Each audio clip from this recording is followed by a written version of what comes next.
Limoges. Hey. Est-ce qu'on s'entend? Est-ce qu'on a du son?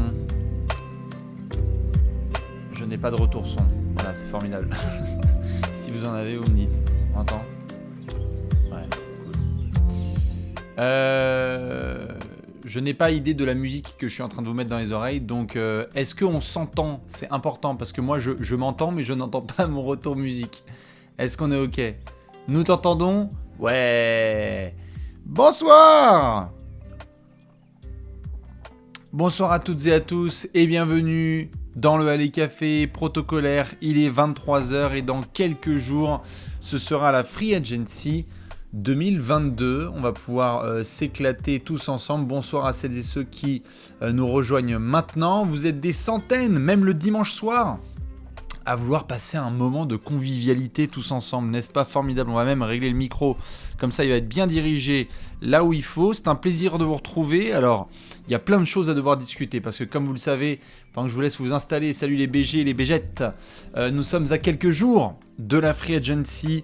Elle aura lieu, je le rappelle, dans la nuit de jeudi soir, du jeudi 30 juin au vendredi 1er juillet.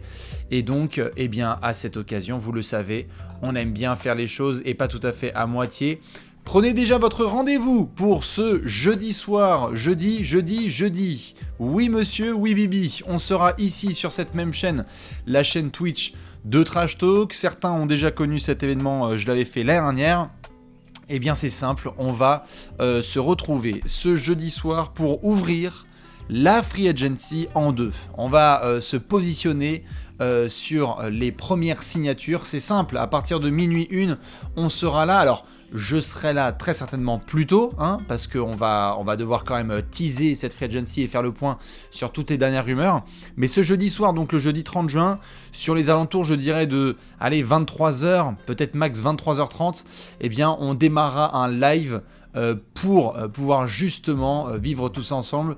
Donc prenez déjà votre rendez-vous. C'est un classique, à partir de minuit 1, les premières notifications tombent, donc c'est l'occasion de faire le point en direct sur ce qui se passe.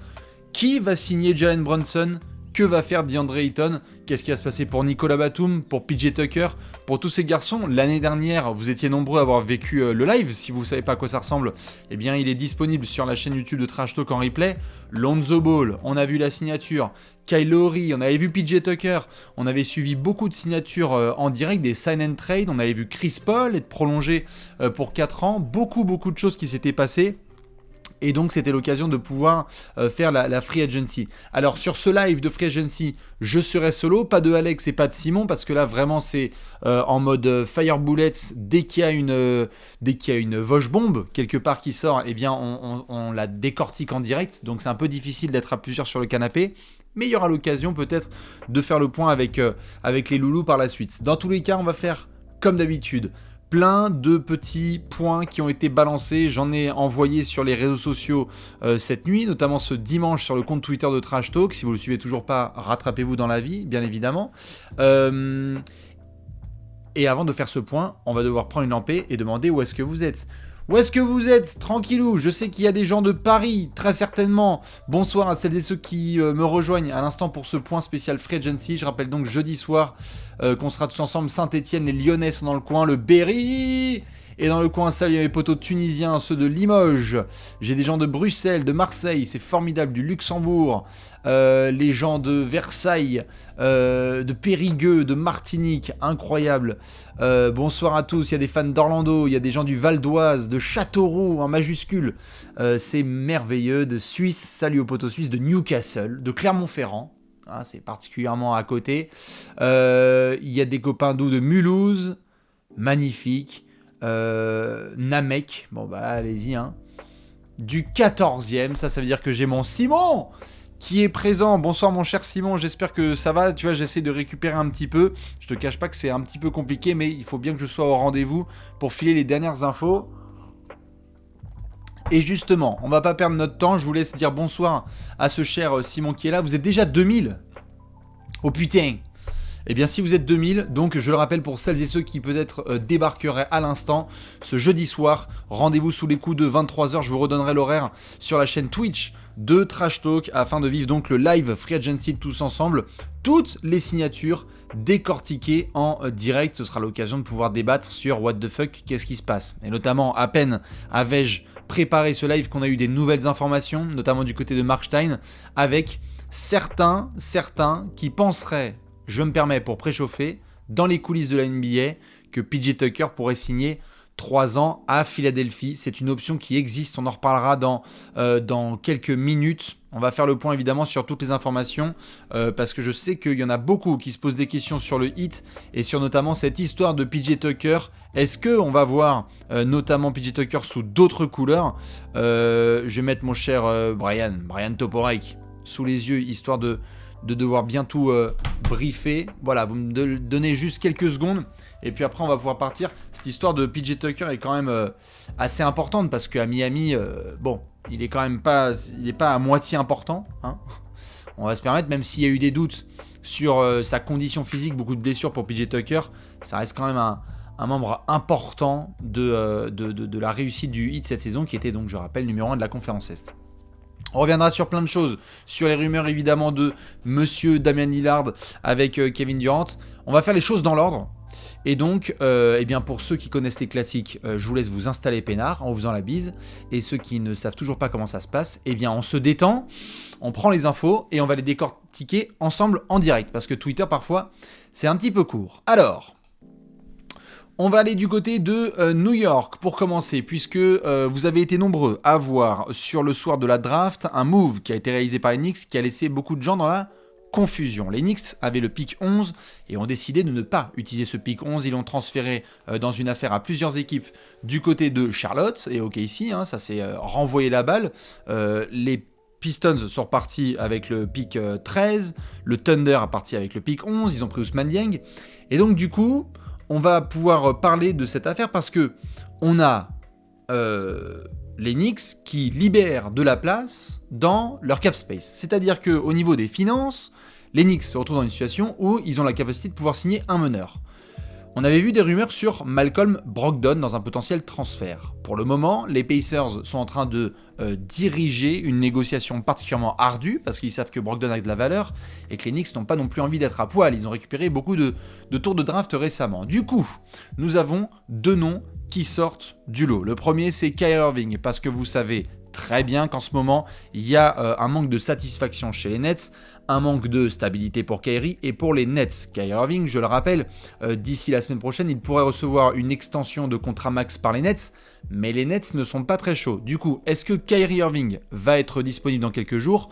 On va devoir suivre ça de très près parce qu'il y a 2 choix. Soit Kyrie Irving prend sa player option, et donc à ce moment-là, on verra s'il devient membre d'un plus gros transfert, ou alors il décline sa player option, il devient agent libre, et alors là, je peux vous dire que ça va partir en couille totale du côté de Brooklyn et de la NBA, parce que Kyrie Irving, agent libre dans 4 jours, ça veut dire qu'il y a des équipes qui vont s'aligner dessus. Pour pouvoir signer un joueur comme Kyrie Irving, il faut de l'argent, de la moula, du caramel, et pas forcément un projet sportif, il faut surtout le laisser faire les choses comme bon lui semble. Les Knicks pourraient donc réaliser un transfert dans les prochains jours. Ne soyez pas du tout étonnés et dites même en soirée mondaine que vous en avez parlé sur Trash Talk et dans le petit live avec les cafés que Alec Burks, Cam Reddish, Nerlens Noel et même Taj Gibson sont des garçons qui vont pouvoir être dans les rumeurs sur ces prochains jours parce que l'idée c'est encore et encore et encore de faire de la place dans cette banque new-yorkaise et de voir justement si un gros contrat pourrait être proposé. Option 1, Kyrie Irving. Je ne vous cache pas qu'il y a un scénario réel dans lequel James Dolan, propriétaire des Knicks, et même en dessous de lui, Leon Rose et tous les décisionnaires des Knicks peuvent, dans quelques jours, foutre la merde chez les Nets. On peut parler autant qu'on veut de cette histoire de rivalité, Gangs of New York, etc. et se dire, non, mais c'est pas si intense que ça. Si les Knicks ont la possibilité, après s'être fait charrier par les Nets, de foutre une bombe dans cet effectif en allant récupérer Kyrie Irving avec un gros contrat, ils vont se le permettre. Parce que d'ailleurs, vous connaissez les effets dominos, tu enlèves Kyrie Irving des Nets, attention à Kevin Durant qui pourrait revoir son avenir du côté de Brooklyn, c'est ce qu'on a vu ces derniers jours. Donc, C'est notamment ce qui fait qu'à New York, on est en train de se retrousser les manches pour essayer d'avoir un petit pactole financier. Alors je vois que certains me disent « Jamais Kyrie signera au Knicks, impossible ». Moi je comprends qu'il y ait du scepticisme, parce que bon, Kyrie Irving, c'est quand même pas trop le genre de cam qu'il faudrait, et ce serait pas non plus un projet sportif de dingue pour lui. Mais quand même, ça faisait partie des équipes où il avait voulu signer précédemment. L'option la plus importante, c'est évidemment monsieur Jalen Brunson. Pourquoi? Parce que Jalen Brunson, eh bien ça se confirme, de plus en plus d'observateurs au sein de la ligue sont en train de le rapporter, eh bien les Knicks sont une menace réelle pour signer Jalen Brunson le 1er juillet. Je vais vous donner tous les détails de cette affaire. Pourquoi?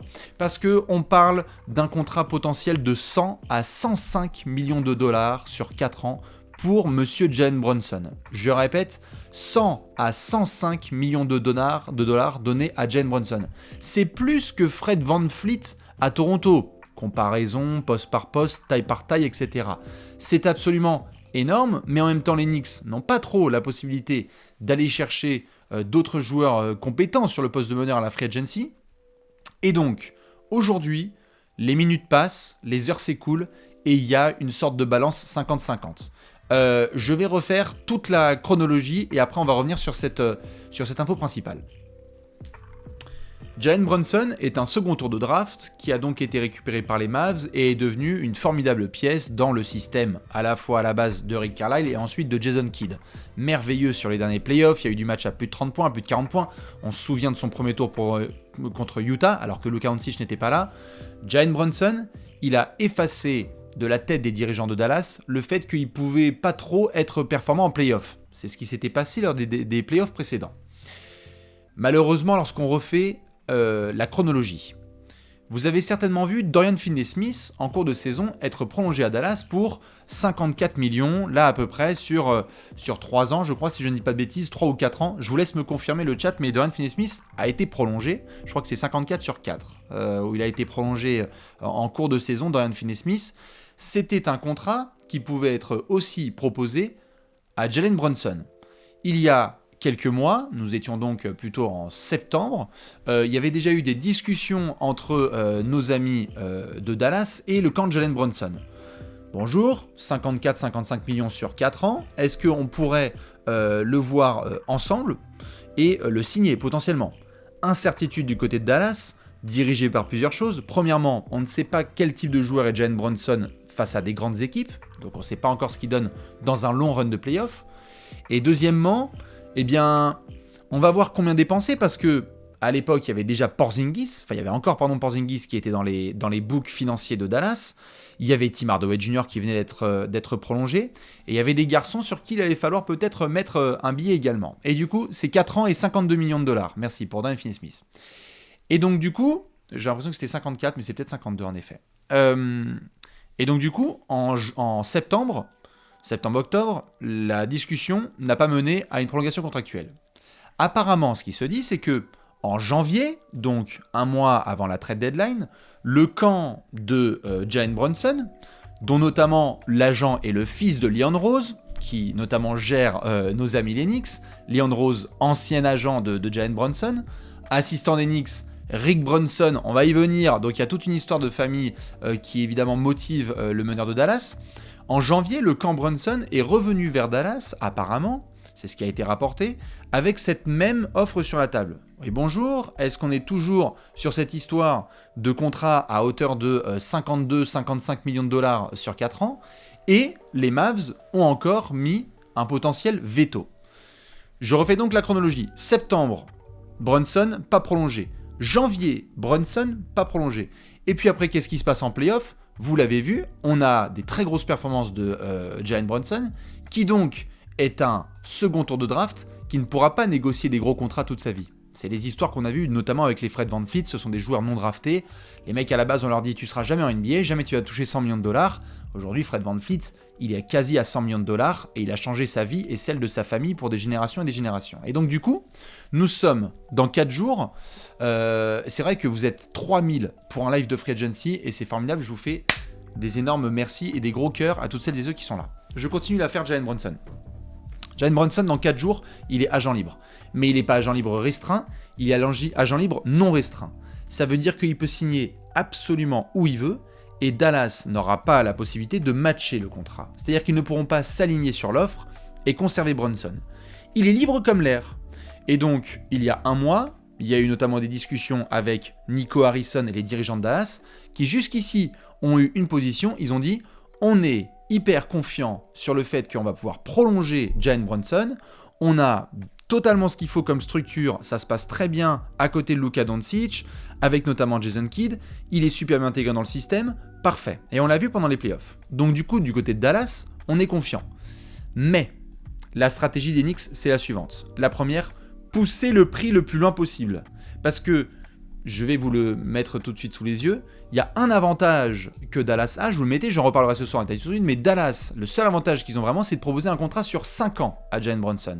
Mais si vous proposez un contrat de 5 ans à Jalen Brunson, eh bien ça peut vite être un tarot qui monte. Et Mark Cuban, qui est le décisionnaire de Dallas, ça fait donc des années que les Mavs ne sont pas allés dans ce qu'on appelle la luxury tax, qu'ils n'ont pas été faire des immenses dépenses, ils ont fait des grosses dépenses, mais ils n'ont pas été se foutre dans la taxe. Eh bien, il y a une vraie incertitude. C'est que si aujourd'hui, je vous demande, vous au chat par exemple, si je vous dis, vous êtes Mark Cuban et je vous dis, on aimerait payer Jalen Brunson 100 millions sur 4 ans, qu'est-ce que vous me répondez ? Je veux bien l'avis justement du chat et des gens qui nous regardent en replay un lundi matin. Regardez-moi ces annonces et ces réponses. Trop cher, non, trop cher, non. Il y en a qui me disent ok oui, ou trop cher en majuscule. Rien que déjà, si c'était à 50-50, ça veut dire qu'il y aurait une incertitude. Mais il y en a aussi beaucoup du côté de Dallas qui peuvent se dire attends, on sait que c'est quand même Luka Doncic notre noyau dur, est-ce qu'on a envie d'avoir Luka Doncic en contrat max? Indéniablement oui. Davis Bertans qu'on va garder dans nos books, Tim Hardaway Jr. qu'on va garder dans nos books, Jalen Brunson a quasiment quoi, 25 à 30 millions la saison? Bon, attention à pas signer aussi des contrats toxiques, c'est-à-dire qu'on peut vite se retrouver dans une situation où en fait tu regardes ce contrat a posteriori et tu te dis merde, parce qu'on voulait rester compétitif, on a payé trop cher un joueur.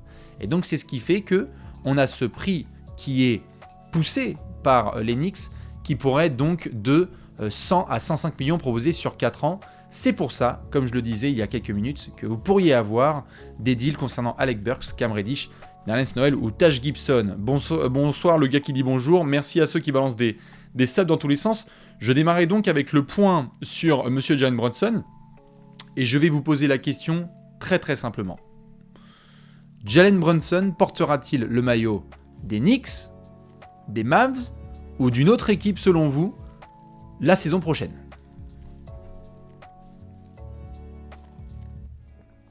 Moi, je crois vraiment que les Knicks vont faire le maximum pour le prendre. Et c'est ce qui est en train de se profiler, en tout cas à 3-4 jours de la Free Agency. C'est qu'on avait, même notamment, je vois qu'il y en a pas mal qui disent les Knicks quand même. Hein. Knicks et je suis fan des Mavs. Ah ouais, donc là, c'est vraiment, on a start, quitté et sans sauvegarder. Hein. Full quit. Non, mais c'est compréhensible. C'est compréhensible. Moi, je le vois chez les Knicks. Il y a aussi, comme je le disais en détail, des rapports de famille et de longue date. Hein. Je mettais notamment cette photo de Monsieur Jalen Brunson, puisque Leon Rose, que vous voyez juste ici, est l'ancien agent de Monsieur Jalen Brunson. Jalen Brunson, le papa, c'est Rick Brunson, si je ne dis pas de bêtises. On est sur l'assistant des Knicks. Il a été intégré dans le staff des Knicks avec Tom Thibodeau. On a une affaire de famille, puisque maintenant, l'agent de Jalen Brunson, c'est le fils de Leon Rose. Et le discours qui est tenu par New York, c'est ok, tu peux être compétitif avec Luka Doncic, il n'y a pas de problème. Mais là, on te donne les clés de la main en tant que titulaire indiscutable, où tu joues un match sur 2 au Madison Square Garden, et tu vas être notre joueur le mieux payé, et tu n'auras jamais ce contrat ailleurs, puisque tu es un joueur de second tour.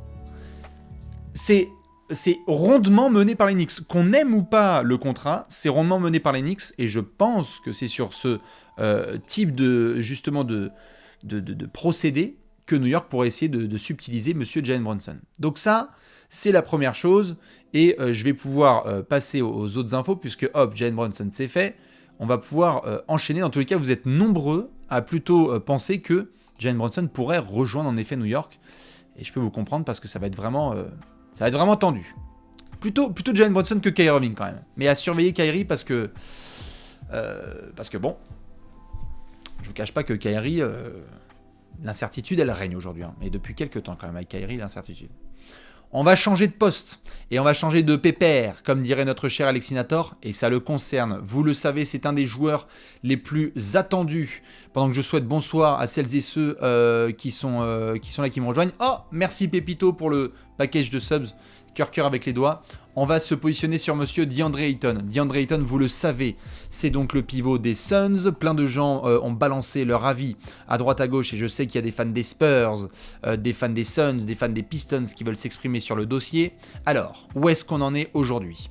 Nous avons DeAndre Ayton qui dans quelques jours pourra être agent libre restreint. Ce qui veut donc dire que les Suns ont la possibilité de matcher n'importe quel contrat mis sur leur pivot. On sait aussi qu'il y a eu des vrais conflits, on va dire internes, notamment ça remonte de plus en plus sur le fait que Monty Williams, coach des Suns, et DeAndre Ayton, pivot des Suns, seraient pas tout à fait sur la même longueur d'onde, et Monty Williams, lorsqu'il faut l'énerver, faut pas trop le faire parce que sinon après ça peut partir en freestyle.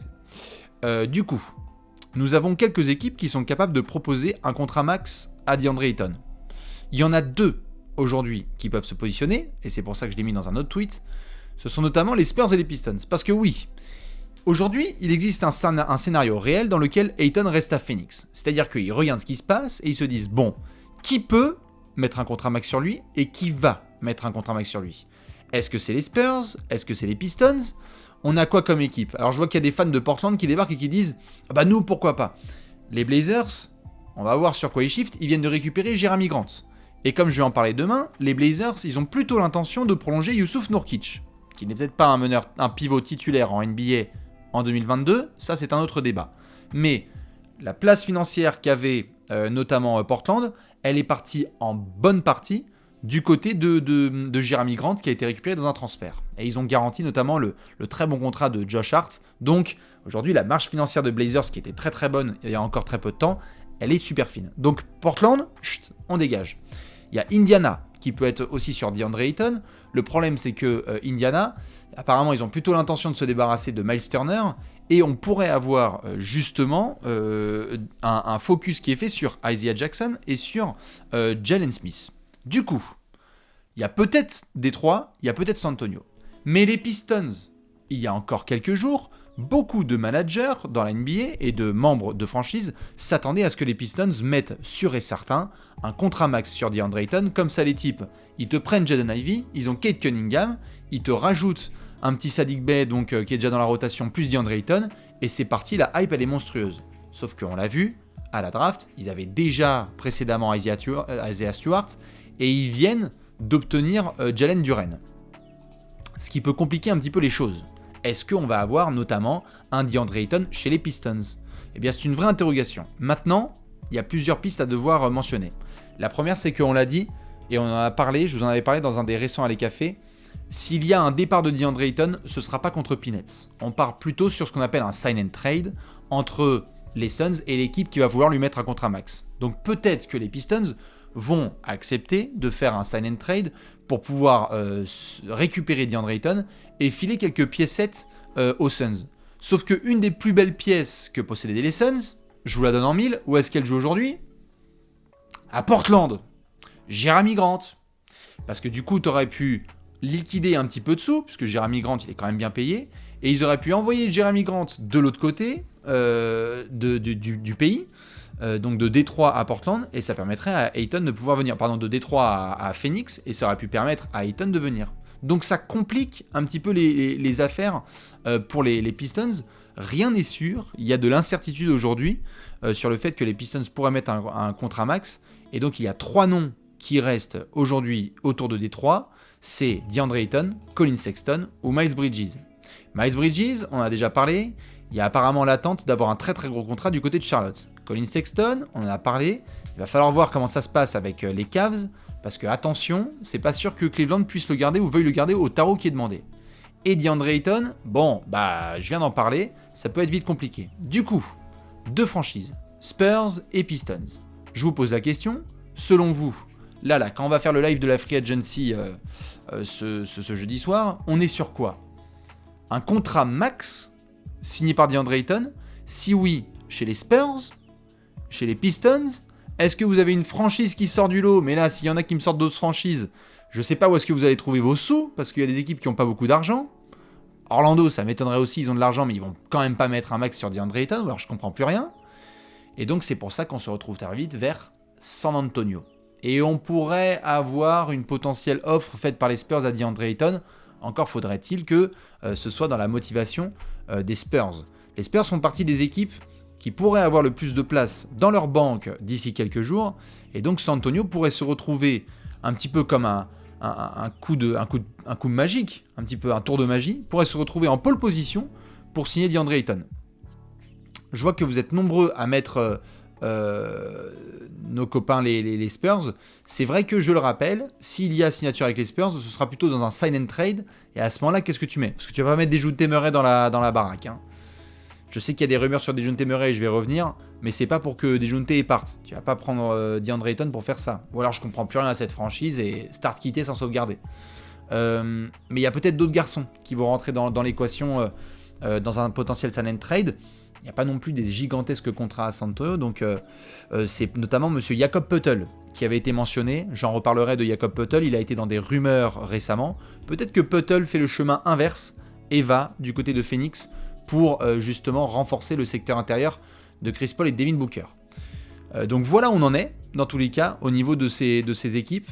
Je vais essayer juste de vous mettre un petit tweet important pour que vous ayez tout le contexte. Hop, hop, hop, hop, hop, hop. Voilà. Pendant que je me prends une petite lampée. Palapop. Alors, il y a 4 équipes qu'il faudra retenir plus que d'autres cette semaine, puisqu'elles ont beaucoup de place dans leur banque. Je parlais de sous depuis tout à l'heure. Détroit, Orlando, Indiana et San Antonio. Détroit, Orlando, Indiana et San Antonio. Ce sont les 4 équipes qui ont le plus de place dans leur banque. Donc ça veut dire que les grands joueurs qui voudront avoir des grands contrats, ils devront plutôt parler à ces équipes. C'est ce qui fait qu'on va avoir des belles signatures chez les Pistons. Et peut-être des belles signatures à Orlando, Indiana et San Antonio. On sait qu'il y a du départ pour Orlando. Terrence Ross, Gary Harris potentiellement. Indiana, on a vu qu'il y a aussi de l'expirant potentiel et des garçons à transférer. San Antonio, pareil, on essaie de voir ce que ça va donner. Mais les garçons qui sont là, ce n'est pas vraiment du contrat longue durée et extrêmement onéreux. Et les Pistons, c'est la même chose. Preuve étant, ils se sont débarrassés de Jeremy Grant. Voilà en tous les cas pour le dossier de DeAndre Ayton. Je pense que ça va être hyper intéressant à vivre notamment en direct ce jeudi soir. Je ne sais pas si ça va être quelque chose de séquencé, mais je le dis en direct comme ça, vous en ferez ce que vous voulez ce jeudi soir.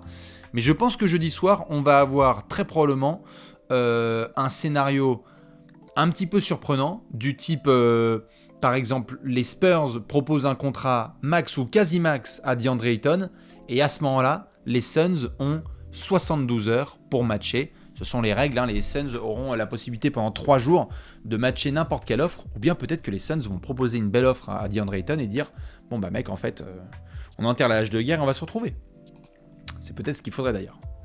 Dans tous les cas, je vois qu'il y en a qui débarquent. Je rappelle que la Free Agency, elle a lieu ce jeudi soir et qu'il y aura bien un live Twitch avec Bibi en direct du canapé pour vivre toutes les signatures en direct. Voilà, donc s'il y a encore quelqu'un qui pose la question, je laisserai le chat répondre. On va enchaîner ?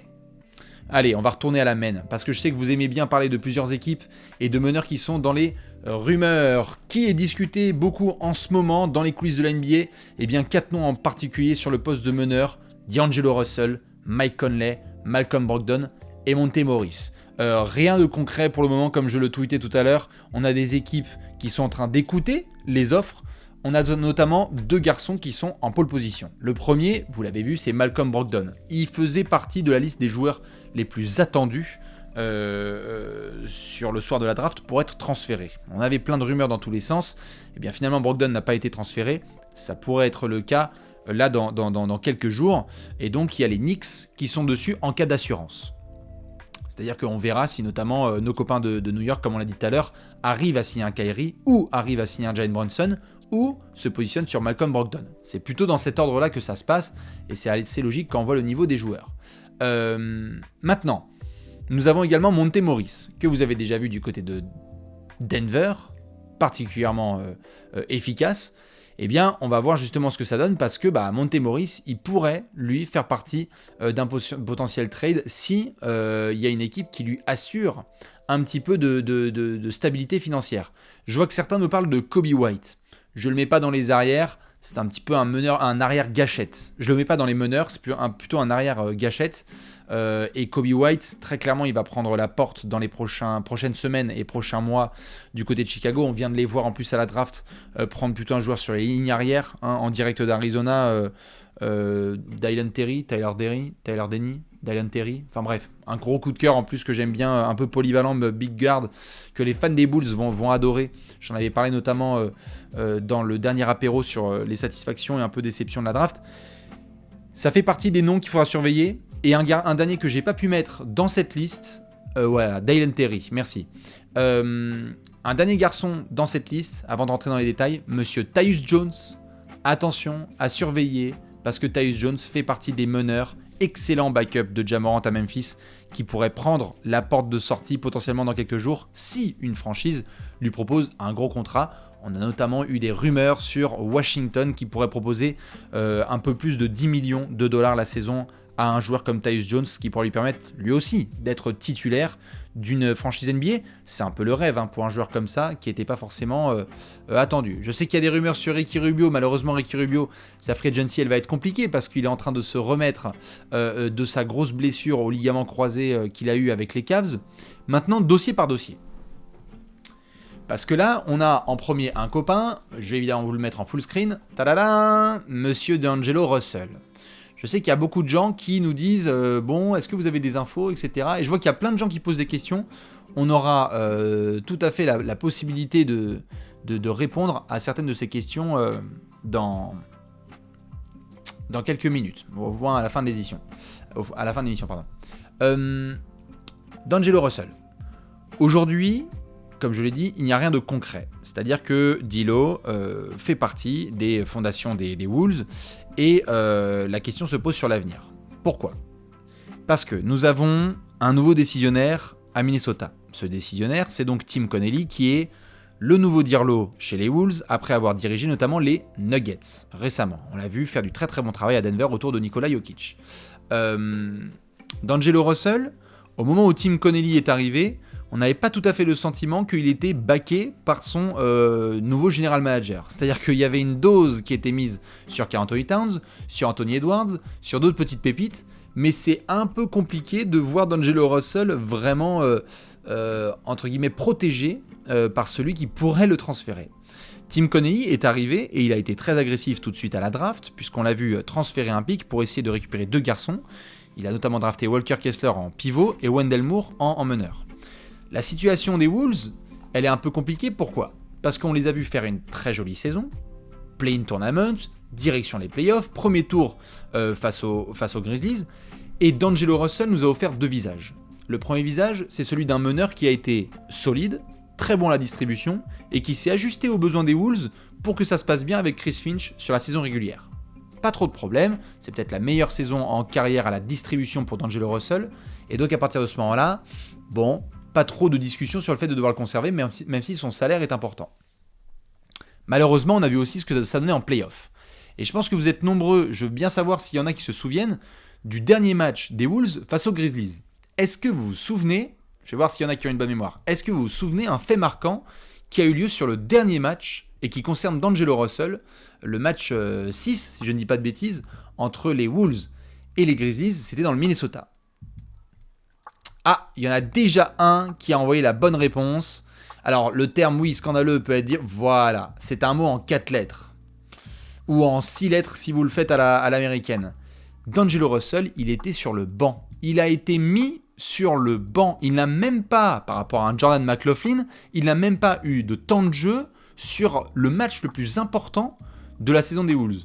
Et donc, on s'est demandé si ça représentait un potentiel désaccord entre Chris Finch, le coach, et D'Angelo Russell, ou même de son impact réel dans une série où ça a été quand même bien difficile pour lui. Donc du coup, à l'heure actuelle, les Wolves conservent D'Angelo Russell, mais vous allez le voir, il y a un truc qui peut peut-être vous faire peur, et je sais que ça a beaucoup réagi sur Twitter tout à l'heure, mais c'est la réalité, c'est que les Wolves, ils vont devoir faire des dépenses prochainement. Et les dépenses, attention. Vous lisez bien comme moi. J'ai pas inventé des bêtises. Cet été, les Wolves ont la possibilité de proposer à Karl Anthony Towns une extension de 211 millions de dollars sur 4 ans. Je répète, et je pense que ça va craquer dans le chat juste ici, les Wolves ont la possibilité d'offrir à Karl Anthony Towns une extension de 211 millions de dollars sur 4 ans. Alors je sais que certains vont me dire « Non, comment ça, what the fuck, c'est mort, Karl Anthony Towns, non mais lol, on est quasi sur le contrat de Stephen Curry, blablabla. » Je comprends. Et c'est vrai que c'est énorme. Cette extension, elle est notamment possible parce que Karl Anthony Towns a fait une saison de All-NBA, et donc il y a notamment monsieur Devin Booker qui va pouvoir obtenir potentiellement la même chose à Phoenix. Vous le savez, la NBA a voulu faire en sorte que les petites franchises puissent garder leurs joueurs stars. Parce qu'on en a vu beaucoup faire des départs et qu'il y avait des propriétaires qui disaient « Où est mon avantage ? Comment est-ce que je peux m'assurer qu'un joueur reste ?» Eh bien, un des avantages pour qu'un joueur reste, c'est lui proposer un contrat absolument indécent, du genre 211 millions de dollars sur 4 ans. Les Wolves qui viennent de retourner en playoff, c'est assez difficile d'imaginer Tim Connelly, nouveau Dirlo des Wolves, se mettre Karl Anthony Towns à dos. Est-ce que on va avoir notamment un Karl Anthony Towns qui dit « Oh là là, mais on n'offre même pas le max à ma personne, c'est quoi ce délire, puisque c'est comme ça, moi je me barre ». Si tu te frites avec ton franchise player, qu'on aime ou qu'on n'aime pas le franchise player et on pourra débattre d'Anthony Edwards, eh bien ça pourrait vite devenir très tendu chez les Wolves, parce que tu ne peux pas perdre Karl Anthony Towns dans quelques mois ou dans quelques années contre Peanuts. Du coup, l'idée et une des priorités pour Minnesota, je vous préviens, c'est de prolonger Karl Anthony Towns cet été. Soit vous allez recevoir une Vosges bombe. Vous allez voir full max extension, 211 millions sur 4 ans, et là ça va gueuler dans tous les sens. Mais à ce moment-là, les Wolves s'assurent une chose, c'est que leur intérieur présent et futur, c'est Karl Anthony Towns. Ensuite, il y a Anthony Edwards, qui fait un début de carrière stratosphérique, qui a montré que c'était un énorme crack. L'autre, c'est la pression face aux Clippers ou face aux Grizzlies. Il est là, il a encore du boulot, mais tu sens la future star, et donc il va falloir le payer aussi. Il y a un garçon qui a été prolongé en cours de saison, c'est Patrick Beverley, mais un jour il va falloir le prolonger. Il y a Vanderbilt et il y a McDaniels qui un jour doivent être prolongés. Enfin vous voyez, ça va commencer à faire quand même beaucoup de dépenses, sachant qu'il y a déjà D'Angelo qui a un contrat à 30 millions et qu'on peut avoir du Malik Beasley aussi qui a été prolongé. Du coup, Minnesota ne peut pas tellement se permettre d'avoir une équipe qui se bat pour le premier tour des playoffs en payant limite autant de fric que les Celtics qui sont en finale NBA. Je schématise, mais c'est un petit peu ça. Donc c'est ce qui fait que ça va être très important de suivre la situation d'Angelo Russell parce qu'on pourrait avoir dans les prochaines semaines une accélération des discussions sur un potentiel transfert. En l'état, il n'y a pas beaucoup de franchises qui veulent récupérer d'Angelo Russell à ce salaire. Je vais vous montrer notamment ce que ça donne. Hop, excusez-moi, je suis tombé sur la fiche de salaire des Lakers. On va en parler dans quelques minutes. Parce qu'il y a un garçon, vous voyez, tout en haut de la fiche qui est sympathique. Hein. Monsieur Russell Westbrook et sa player option à 47 millions. On va y revenir. Regardez la grille de salaire de nos amis les Wolves. D'Angelo Russell. La saison prochaine, c'est 31 millions de dollars. C'est compliqué quand même. Et après, il faudra se pencher sur lui parce qu'il pourra devenir agent libre. C'est dur.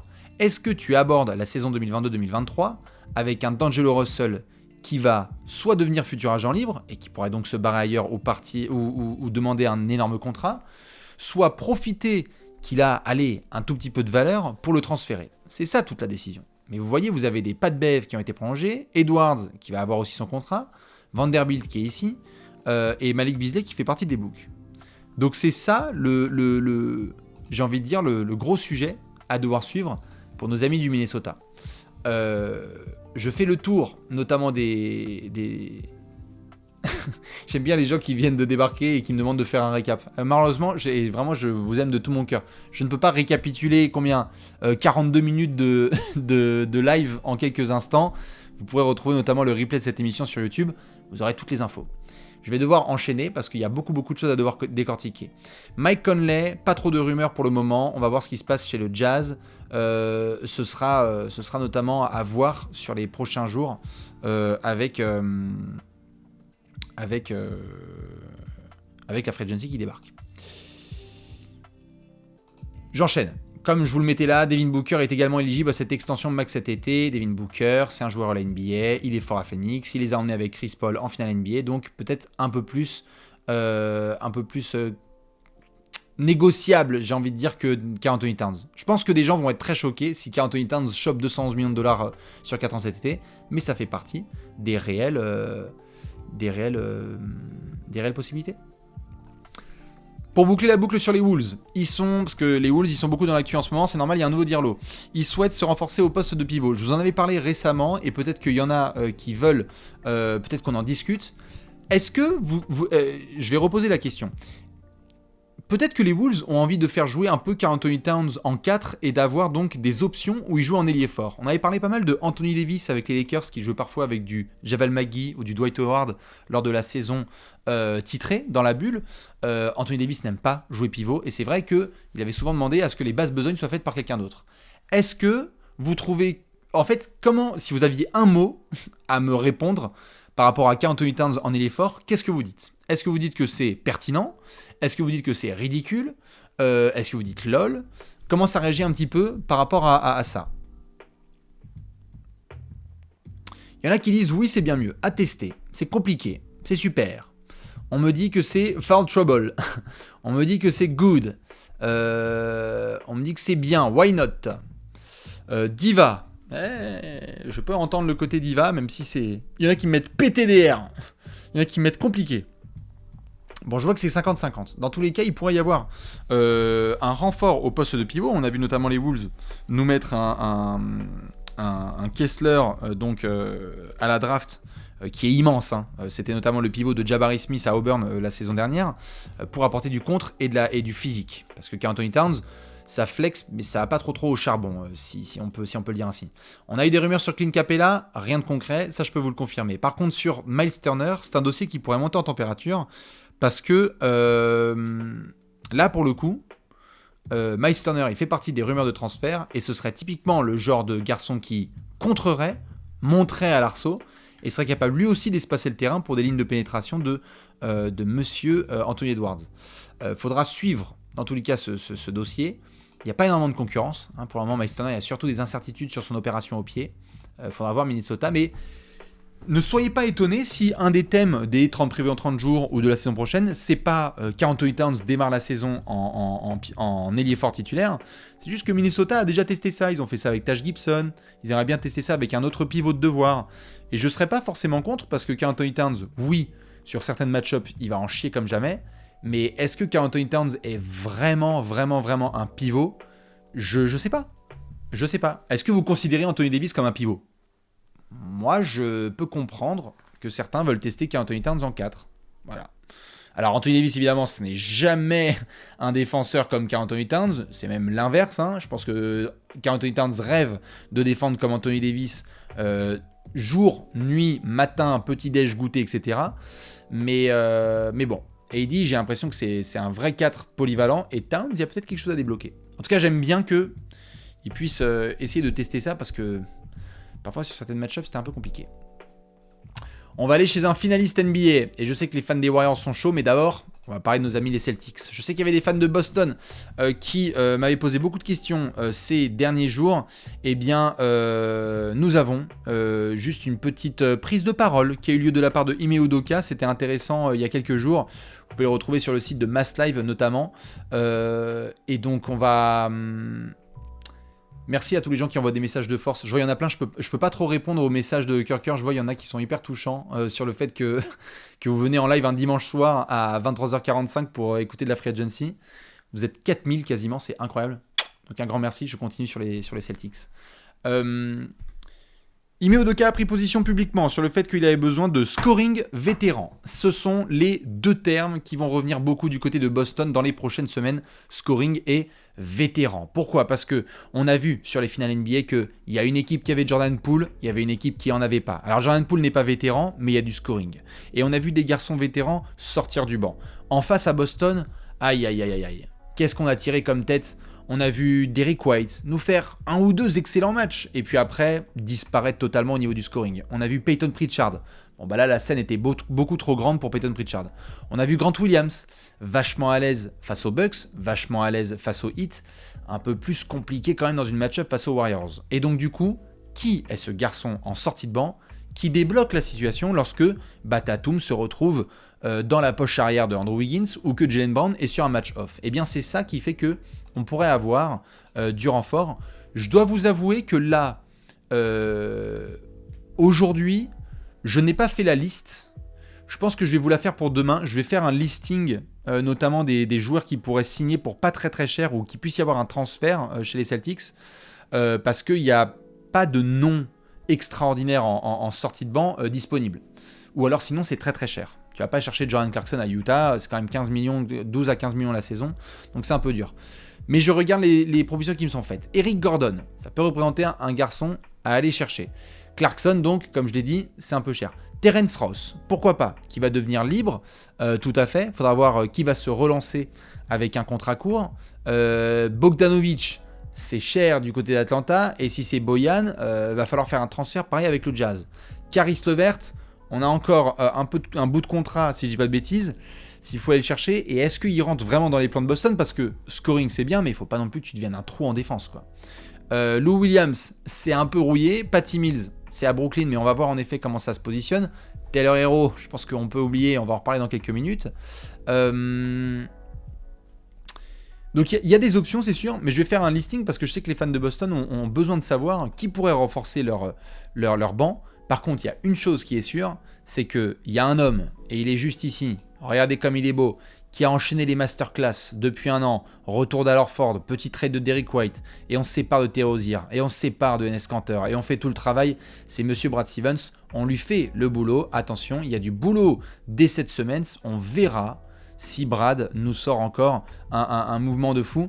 On avait vu, si je peux me permettre, des rumeurs sur Aaron Nesmith à la dernière trade deadline, on avait vu des rumeurs aussi certaines sur Daniel Theis. À voir, notamment s'il y a quelques garçons comme ça de la rotation qui se retrouvent dans de futures rumeurs de transfert parce que c'est un besoin réel. Là, il faut impérativement renforcer le banc en termes de scoring des Celtics. C'est là qu'ils pourraient devenir de réels favoris pour le titre, ou en tout cas de retour en finale NBA. Donc, on va voir ce que ça donne. J'enchaîne. On va aller chez les Bulls. Y a-t-il des fans de la Bulls Nation qui sont dans le coin? Il y a quelques petites annonces à devoir faire. J'ai 2-3 tweets que j'ai balancés dans la soirée parce qu'à Chicago, ça discute. On a le management notamment qui a pris parole en sortie de draft il y a quelques jours. Eversley qui s'est un petit peu exprimé. Go Bulls, go Bulls. Je vois qu'il y a des fans de Chicago. Allez, c'est parti, c'est votre moment. Je prends une petite lampée. La tendance qui est répétée beaucoup pour les Bulls, c'est d'avoir un pivot protecteur d'arceau pour compléter le travail que fait Nikola Vucevic. Alors non, je vois que certains mettent Nikola Vucevic en 4, c'est pas du tout le projet. C'est simplement qu'en backup de Nikola Vucevic, aujourd'hui, qu'est-ce qu'il y a comme véritable solution en backup de Nikola Vucevic? À Chicago, ils ont testé Tristan Thompson. Bon, c'était sympathique, mais c'est pas non plus tip-top. Qu'est-ce qu'il y a?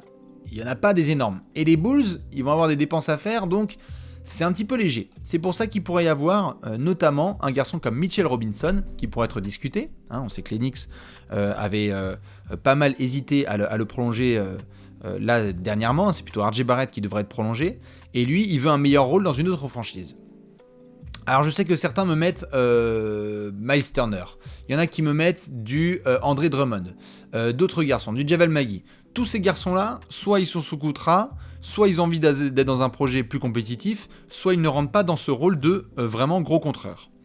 Du coup, les rumeurs, elles concernent actuellement surtout Mitchell Robinson et potentiellement Jakob Poeltl.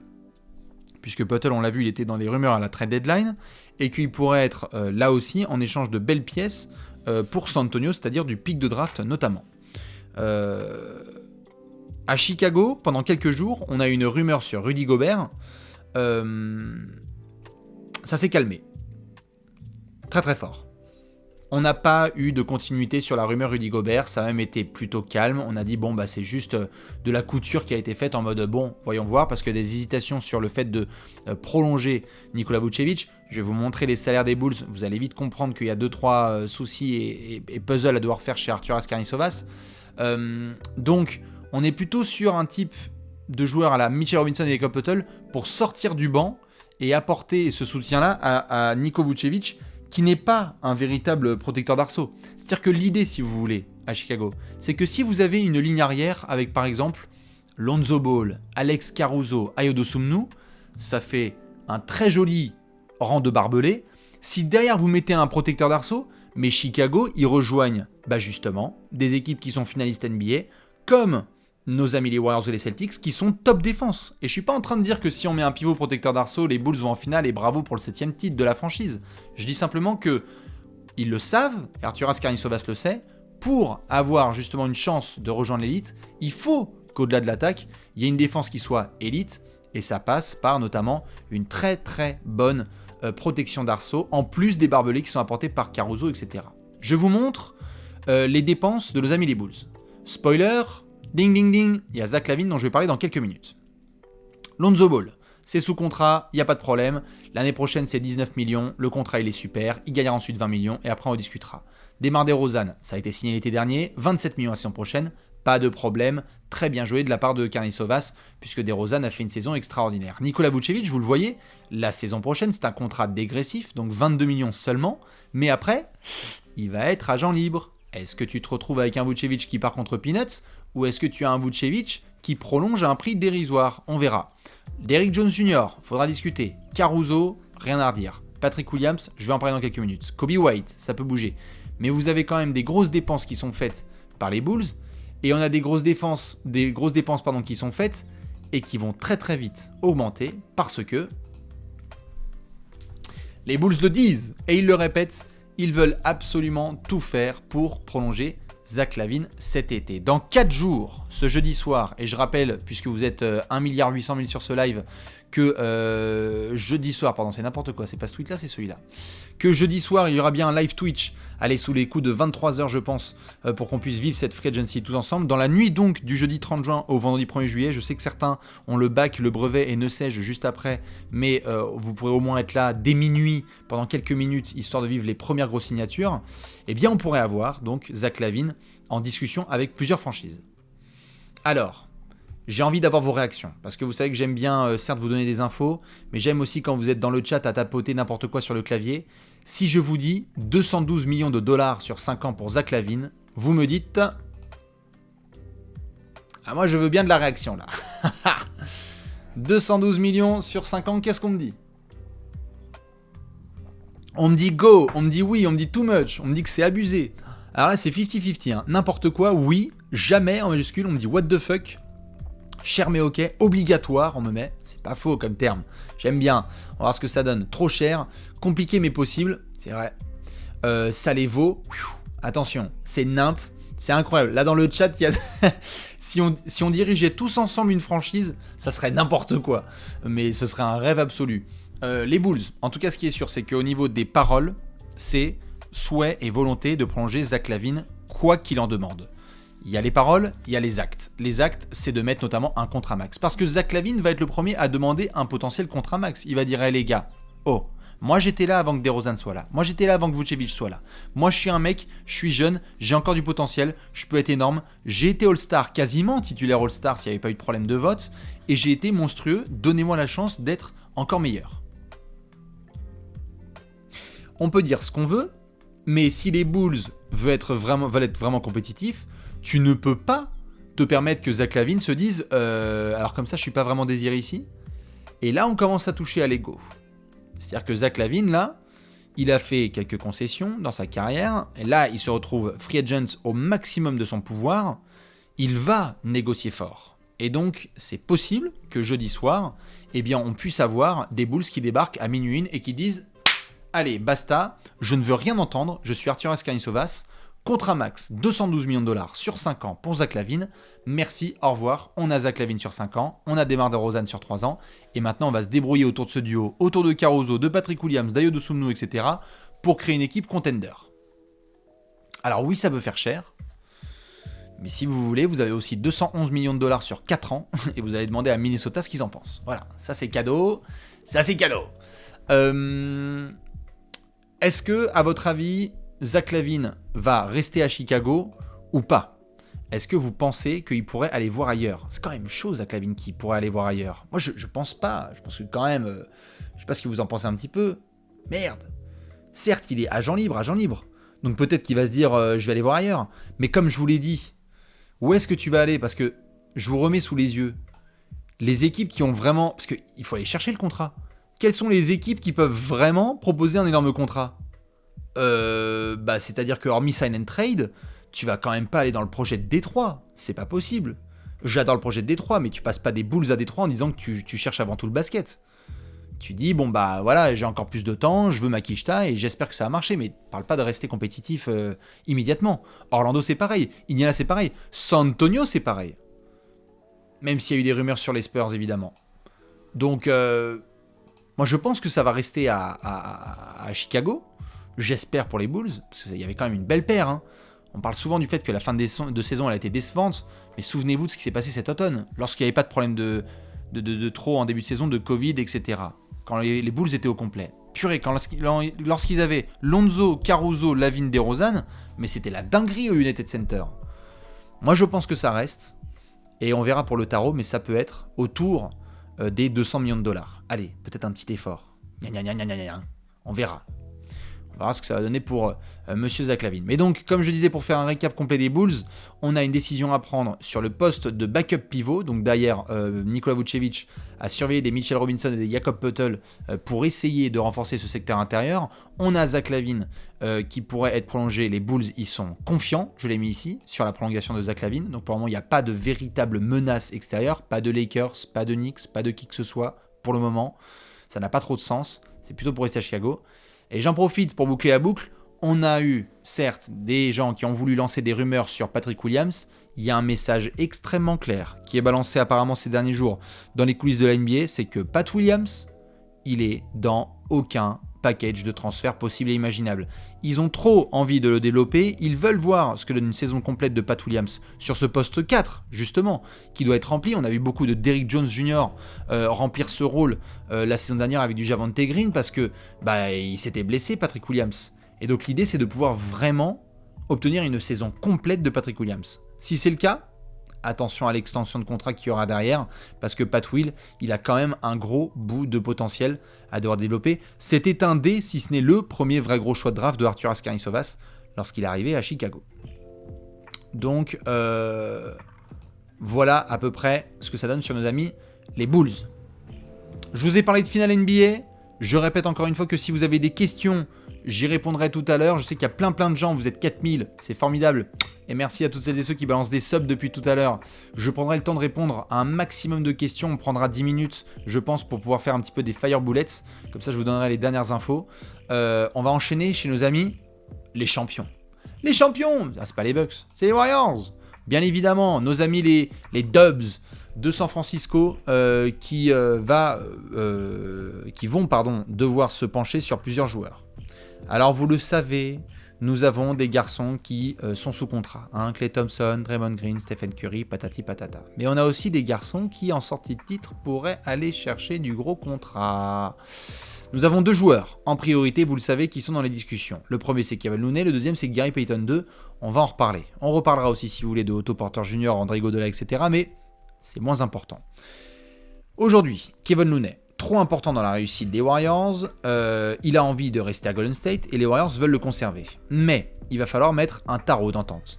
Aujourd'hui, les Warriors, leur espoir, c'est de trouver une espèce de prolongation à hauteur de 10 millions la saison pour Kevin Looney. Ce qui lui permettrait d'être à peu près 2 fois mieux payé que la saison dernière et de garder quand même son rôle toujours aussi important de pivot dans une équipe qui gagne, compétitif, qui adore ce système, qui est vachement respecté et adoré par Steve Kerr et tous ses coéquipiers, donc il y a de l'intérêt évidemment sportif et un peu financier. Maintenant, il va falloir surveiller les Kings et les Hornets, parce que bonjour le genre d'équipe qui est capable de libérer un petit peu de cap, donc de l'argent, et de dire Kevin Looney, ouais, tiens, tu connais 17 millions la saison ? Pardon ? Ah bon ? Je suis pas sûr de pouvoir signer un contrat comme ça un autre moment de ma vie, et en fait j'ai déjà mes bagues de champion. Merci, c'était vraiment formidable. Et je ne dis pas que c'est ce qui va se passer, mais je dis simplement qu'il faut surveiller les rumeurs parce que les fans de Golden State viennent me voir et me disent « Oh mais non, mais n'importe quoi, ça va rester ». Attention aussi à ces menaces extérieures, c'est-à-dire le fait qu'il y a des gens qui peuvent aller subtiliser des joueurs de talent et qui adoreraient être très bien payés et qui rêveraient d'avoir des contrats à 10-15 millions de dollars. Je pense en tous les cas qu'aujourd'hui, à 4 jours de la free agency, Les Warriors sont confiants. Et moi, je suis confiant sur le fait qu'il va rester. Mais, avant de vous poser la double question, on a un autre monsieur. Ta-ta-ta, le petit gant, Gary Payton II, qui lui aussi va devoir être prolongé. Formidable joueur en sortie de banc chez les Warriors, cette espèce de point center, ou de center point, si j'ai envie de dire, qui fait les basses besognes. Parce que point center, c'est un petit peu les pivots qui jouent meneur. Alors que là, c'est vraiment un meneur qui joue pivot. On a des rumeurs sur monsieur GP2, exactement. Souvenez-vous de Alex Caruso la saison dernière. Les Lakers devaient le conserver. C'est dommage! Les Lakers ne l'ont pas conservé. Ce sont les Bulls qui se sont bien évidemment régalés en signant Alex Caruso pour 4 saisons à un peu moins de 40 millions de dollars. Il pourrait y avoir ce genre de deal donné à un Gary Payton II. Pourquoi ? Parce qu'on est dans une équipe, justement, comme Caruso, qui a été championne, où il va falloir bien négocier, où il y aura la possibilité d'apporter de la défense, où il y a un bout de potentiel à construire, sur lesquels se baser, à développer. Et donc, on pourrait avoir un contrat de près de 40 millions de dollars sur 4 ans, soit un équivalent de donc cette mid-level exception pour une équipe qui paye la taxe, parce que c'est même pas la taxe qui paye les Warriors aujourd'hui, c'est la taxe de la taxe, plus la taxe de la taxe de la taxe, tellement les mecs, ils ont évidemment une fiche de salaire énorme. Et donc, voilà, on a un joueur qui souhaite rester lui aussi à Golden State. Ça marche tellement bien, dans le système c'est super, il adore le rôle qui lui est donné. Attention à ce que Gary Payton II ne prenne pas un contrat pour prendre un contrat dans une autre franchise et il trouve pas trop son rôle. À Golden State c'est parfait. Maintenant je vais devoir vous montrer la fiche des Warriors. Alors, est-ce que vous êtes prêts pour les finances ? Hein ? Vous êtes prêts ? Formidable. 1, 2, 3, 1, 2, 3. Alors, les salaires des Warriors. Comment dire ? Voilà, donc on est bien d'accord. En 2025, Stephen Curry sera payé 60 millions de dollars la saison.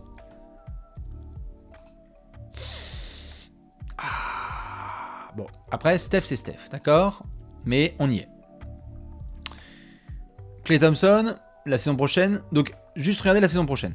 On a déjà 171 millions de dollars qui sont quasi, pas tout à fait, mais quasi garantis pour la saison prochaine.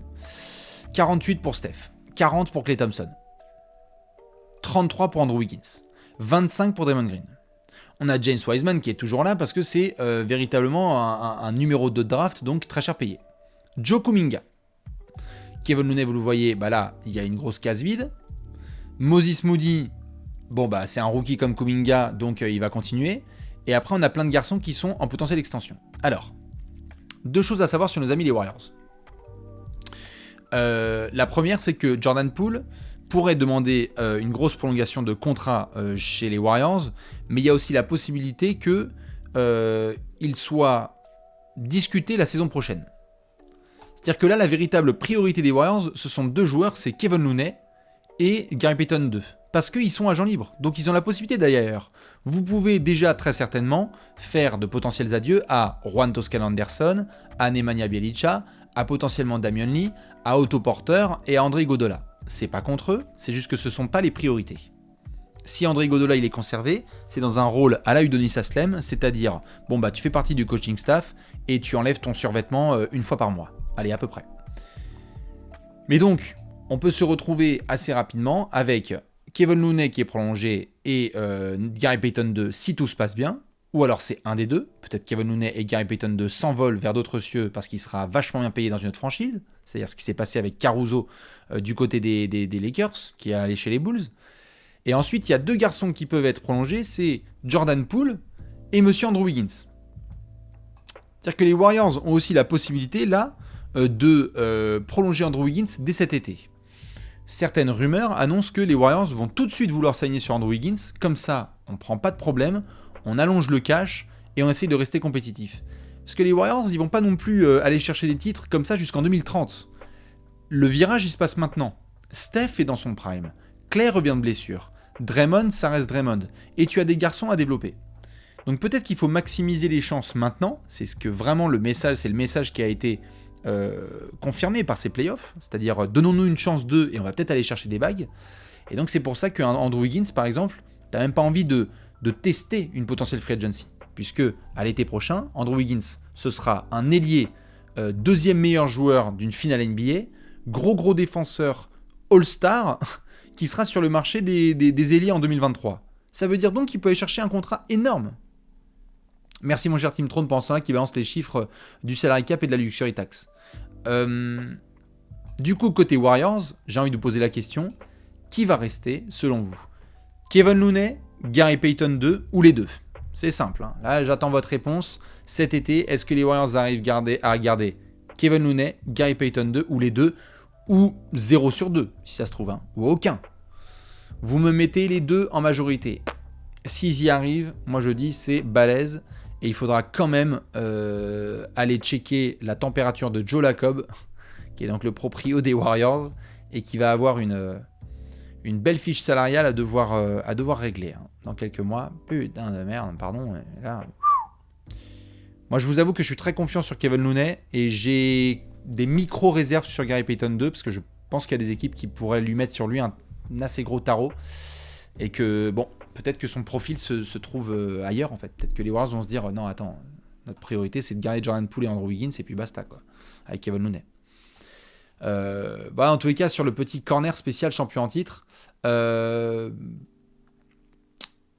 vais bien évidemment devoir faire un passage sur votre joueur préféré, votre meneur référence, celui qui une fois aurait pu prendre 84 millions de dollars sur 4 ans par les Lakers et qui a préféré se retrouver dans la situation actuelle. Dennis Schroeder.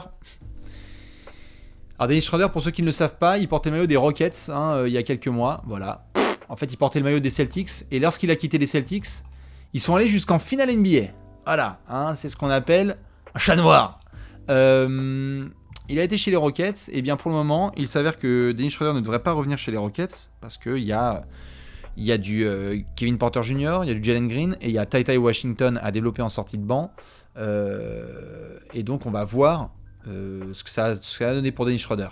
Typiquement, comment ça se passe pour un joueur comme ça?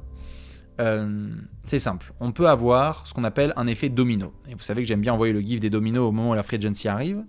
C'est qu'on va avoir Monsieur Malcolm Brogdon dans les rumeurs, Kyrie Irving, Tyus Jones, Jalen Brunson, Monte Morris, et plus les dossiers vont être réglés, plus les besoins vont être respectés. C'est-à-dire que si vous êtes Dennis Schroeder et son agent, vous passez des coups de téléphone maintenant au Knicks et vous dites vous êtes intéressé par mes services? Et les mecs ils disent logiquement attends mec, on est sur Malcolm Brogdon, Kyrie Irving et Jalen Brunson, donc t'attends 2 secondes de voir comment ça se passe et on voit ensuite. C'est-à-dire que si Kyrie Irving reste au Nets, que Malcolm Brogdon va dans une autre équipe et que Jalen Brunson prolonge aux Mavs, là on peut avoir un Dennis Schroeder qui rentre dans la danse. Mais avant ça, un peu compliqué. C'est ce qui fait qu'on a des rumeurs sur Tyus Jones du côté de Washington et que Dennis Schroeder pourrait rentrer lui aussi dans la danse. On a les Pélicans aussi qui aimeraient bien renforcer leur poste de meneur, donc à surveiller. Mais Dennis Schroeder, c'est devenu très très compliqué pour lui. Le niveau de punchline en effet sur le meneur allemand est un peu compliqué. Pour boucler la boucle, avant de répondre à vos questions, il y a une question qui se pose apparemment pas mal et qui fait discuter dans les coulisses de la NBA en ce moment, c'est qui sera payé en premier et combien entre Nicolas Batum et PJ Tucker. Vous l'avez vu, PJ Tucker a été notamment dans le choix de ne pas prendre sa player option et donc d'être agent libre. Il en a été de même pour monsieur Nicolas Batum. 2 joueurs fondamentaux dans des équipes qui réussissent. Certes, les Clippers n'ont pas eu le même succès que le Heat cette saison, mais Nicolas Batum est ultra respecté et apprécié pour tout ce qu'il apporte, en dehors des terrains et sur les terrains. Adresse à 3 points, défense, leadership, gestion de vestiaire, c'est impeccable chez les Clippers. Et je pense, en tout cas je le souhaite, que pour Nico, l'aventure va continuer chez les Clippers. Mais à combien? Il se susurre que potentiellement un joueur comme Nico Batum pourrait toucher jusqu'à 10 millions la saison sur un nouveau contrat. Et pourquoi la question se pose? Parce qu'une fois que des vétérans comme ça prennent leur tarot, ça dicte aussi le reste du marché. Et donc, comment ça va se passer? C'est-à-dire que là, par exemple, il y a quelques minutes, lorsqu'on démarrait le live, plutôt il y a 1 heure carrément, eh bien, on avait le dernier point fait par Mark Stein qui indiquait que plusieurs équipes rivales du Heat s'attendent à ce que PJ Tucker signe un contrat de 3 ans et 30 millions de dollars à Philadelphie. Le Philadelphie de Daryl Morey, le Philadelphie de James Harden, etc. etc. Si vous avez un PJ Tucker qui signe pour 30 millions de dollars sur 3 ans, ça veut dire que Nicolas Batum et son agent, ils peuvent dire « Tu vois ce genre de contrat ? Eh bien voilà ce qu'on est capable de demander. » Donc ça, je sais qu'il y a des gens qui veulent voir ce montage. On va y revenir sur ce montage. Vous inquiétez pas, on va y revenir sur ce montage. Mais c'est ce qui fait toute la discussion autour de PJ Tucker et de monsieur Nicolas Batum. C'est que ce sont des joueurs vétérans de devoir, qui ont de l'expérience et qui pourraient dicter gros. PJ Tucker a refusé une player option à 8 millions. C'est pas pour qu'ils prennent 4. Hein. C'est pour qu'ils disent « Excusez-moi, je suis l'ailier fort, gros défenseur, capable de mettre des 3 dans le corner et gestionnaire de vestiaire, moi aussi avec Udonis Haslem, qui a été dans votre équipe pour que vous soyez numéro 1 de la conférence Est. » Donc les négociations, elles sont très claires pour PJ Tucker. Et il n'a jamais pris de très gros contrats dans sa vie. Donc c'est peut-être aussi le moment, à 57 ans, de prendre un vrai contrat. Pour Nico, eh bien on sait qu'il pense avant tout au collectif. C'est ce qui fait une de ses fortes et de l'appréciation qu'il y a dans les coulisses de NBA. Et donc on verra comment ça va se passer pour lui. Mais il est dans une bien meilleure situation contractuelle qu'il y a 2 ans, où on sait qu'en sortie de Charlotte, c'était un peu plus compliqué. Là, il y a des leverages qui sont très très bons pour Nico Batum pour continuer l'aventure avec le retour de Paul George, avec le retour de Kawhi, etc. On pourrait avoir tout à fait PJ Tucker à Philadelphie. Hein. C'est ce qui fait qu'on avait eu des rumeurs. Moi, je vais me pencher un peu là-dessus cette nuit, là, sur cette histoire de PJ Tucker pour avoir un peu plus de détails. Mais c'est ce qui fait qu'on a eu des rumeurs récentes sur Tobias Harris. C'est ce qui fait qu'on a certains qui essayent de savoir ce que nous prépare Daryl Morey. Mais il y a des affinités entre PJ Tucker et James Harden. Il y a des affinités entre PJ Tucker et Daryl Morey. Et donc, on pourrait avoir cette espèce de spot de PJ Tucker qui passe de Milwaukee à Miami à Philadelphie. Moi, tant que je n'ai pas vu le tweet qui tombe officiel jeudi soir, je pense que PJ Tucker va continuer à Miami. Mais si ça se trouve, Pat Riley, il est là genre, non mais mec, t'as été blessé la moitié du temps, tu nous demandes 10 millions la saison, et dans 2 ans tu vas avoir 40 piges, donc t'es gentil, mais basta, merci, au revoir. C'est une possibilité que le Heat laisse passer PJ Tucker. Pourquoi pas ? Pourquoi pas ? Peut-être que le Heat se dira, bon bah c'est parti, on va se débrouiller ailleurs. Donc voilà un petit peu sur cette rumeur. Maintenant, je reviens sur cette histoire de montage là. Je sais que... Allez, je vais le mettre en full screen, comme ça vous allez être content. Tu vois. Lillard, IG Story, je vais te mettre. Non, n'importe quoi, c'est là. Lillard, IG Story. Voilà. Ça, c'est le gros truc qui a fait le buzz, là. Un tampering de la taille de l'Oregon. Un tampering de la taille de la Tour Montparnasse. Le mec, il a fait un message, il a même pas été avec les pincettes. Il a fait « Ok, on veut Kevin Durant ». Bon, évidemment, c'est du tampering. Donc, à mon avis, il va recevoir un petit message de la part d'Adam Silver, puisque la NBA aime pas trop ce genre de choses. Damien Lillard a donc envoyé sur son compte Instagram cette belle story d'un montage avec lui et KD qui sont sous le maillot des Blazers. La situation est la suivante. Parce que je sais qu'il y en a qui sont là genre « S'il te plaît, c'est vrai, c'est pas vrai, etc. » Souvenez-vous des dominos. Je sais qu'il va falloir être discipliné, que ça va être dur pour certains, et c'est horrible de rester discipliné en semaine de free agency, mais on va le faire. Les Nets ont perdu il y a quelques mois Monsieur James Harden, qui a décidé de quitter le projet.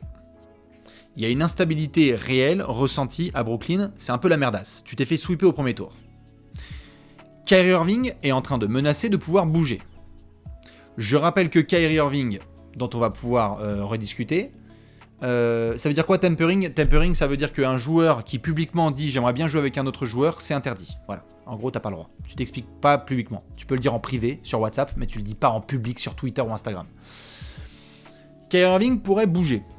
Si Kyrie Irving bouge, ça veut dire que pour Kevin Durant, on a James Harden et Kyrie Irving qui ont bougé en 6 mois. Bonjour la gueule du projet.